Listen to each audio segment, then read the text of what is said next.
সব দলই ভারতকে হারাতে চায় এবং পছন্দ করে, তাই বাংলাদেশকে মজা নিতে দাও।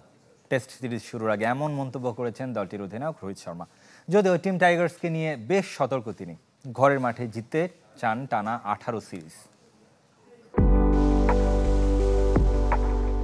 পাকিস্তানকে উড়িয়ে ভারতের মাটিতে পা রেখেছে টিম বাংলাদেশ।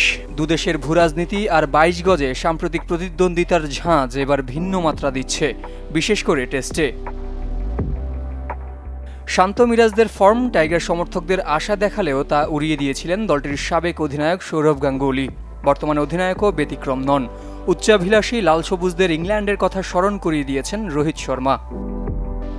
সব দলই ভারতকে হারাতে চায় এবং পছন্দ করে। বাংলাদেশকে মজা নিতে দাও, আমাদের ম্যাচ জেতা দরকার।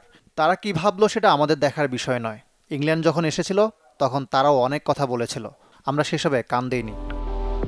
পরিসংখ্যান অবশ্য রোহিতদের পক্ষেই। দুই যুগের পথচলায় সাদা পোশাকে প্রতিবেশীদের হারাতে পারেনি বাংলাদেশ।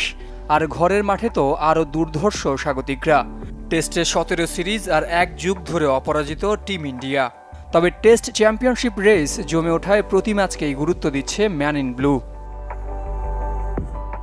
টেস্ট চ্যাম্পিয়নশিপের জন্য প্রতিটা ম্যাচ এখন গুরুত্বপূর্ণ। 1 মাস বিরতি কাটিয়ে ফিরে নিশ্চয় ক্রিকেটাররা ফুরফুরে মেজাজে আছে। আমরা শুরুটা ভালো করতে চাই। টেস্ট চ্যাম্পিয়নশিপে ভারতের পাশাপাশি বাংলাদেশের সামনেও সুযোগ ফাইনাল খেলার।